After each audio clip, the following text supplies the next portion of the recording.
Nous devons parvenir à voir ce qu'est ce témoignage de Jésus dans sa nature, c'est-à-dire son effet. Quelle est la nature du témoignage? Quel est le témoignage de Jésus? Eh bien, dans un sens large, c'est que Jésus a vaincu Satan, qu'il a triomphé du monde et qu'il a détruit la puissance de la mort. C'est cela le témoignage de Jésus dans un sens large. Quant au Seigneur lui-même, cela est un fait. En ce qui concerne le prince de ce monde a déjà été jeté dehors. Celui qui avait la puissance de la mort a été rendu impuissant et les œuvres du diable ont été détruites. En ce qui le concerne, il a triomphé du monde. Le témoignage de Jésus est qu'il est le vainqueur établi. L'Église est amenée à l'existence sur ce terrain-là. Souvenez-vous toujours que ce fut au moment où tout avait été parfaitement accompli en Christ et il fut établi à la droite de Dieu, comme la reconnaissance du fait que tout ceci était réalisé en lui, à travers lui et par lui. Ce fut lorsqu'il fut là et que la chose était parfaite, accomplie, que l'Église débuta, qu'elle naquit.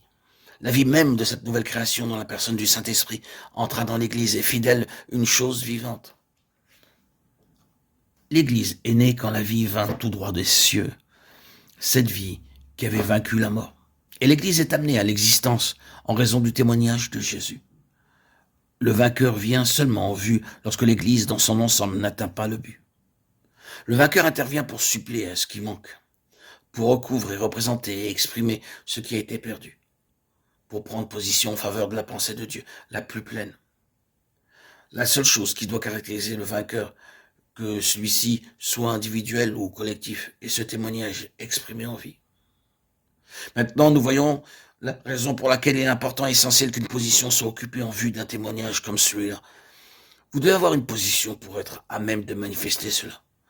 Vous devez être dans une position d'ascendance spirituelle, celle exprimée par le terme de Paul, céleste. Et en vue d'occuper cette position, vous devez être dans la condition ou l'état représenté par la valeur du sang, la nature incorruptible du Seigneur Jésus, et cela bien sûr par la foi.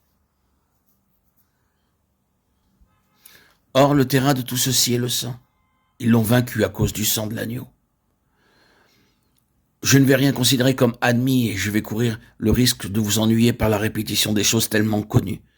Quand nous citons ce passage de l'Apocalypse 12, 11, ils l'ont vaincu à cause du sang de l'agneau. Libérons complètement nos pensées de l'idée que cette victoire à cause du sang est une question de recours à une phraséologie, c'est-à-dire qu'ils se sont emparés de la parole et se sont mis à lancer la façon objective, à la tête de l'ennemi. Je sais qu'il y a des moments où, sur nos genoux, nous devons plaider la vertu et la valeur du sang à l'encontre de l'ennemi. Mais cette question ne peut être traitée à la même manière d'un docteur qui prescrirait une ordonnance et appliquerait un remède de façon un peu mécanique à une certaine affection diagnostiquée. Cela ne peut être traité de cette manière.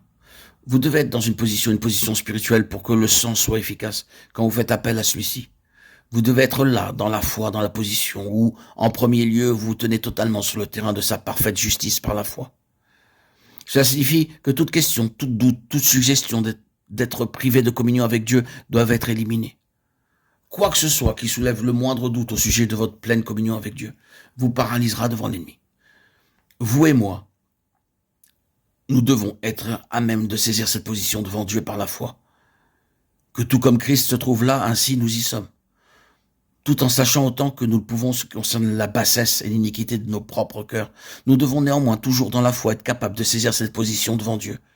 Sa justice est la mesure de notre justice.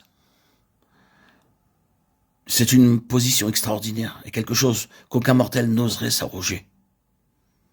Si ce n'était dans la parole de Dieu, c'est là la base, et quoi que ce soit sur notre conscience qui entame notre assurance est une chose paralysante en présence de l'ennemi. Nous devons tout d'abord régler cette question sur la base de ce que le sang représente pour nous devant Dieu, comme témoin d'une vie incorruptible. Et bien sûr également, tout ce sur quoi l'Esprit lui-même met le doigt et dit « Regarde ici, ceci est quelque chose dans laquelle tu persistes, quelque chose où tu agis volontairement, de ta propre initiative et sciemment, qui n'est pas conforme à la pensée de Dieu. Tu dois le rejeter. Autrement, nous sommes défaits en présence de l'ennemi. Et il a l'avantage. C'est une condition par la foi. Et en marchant dans la lumière qui nous amène à une position d'ascendance sur l'ennemi, qui est l'unique base sûre et juste du témoignage aboutissant au témoignage. Le témoignage a pour préalable cette condition.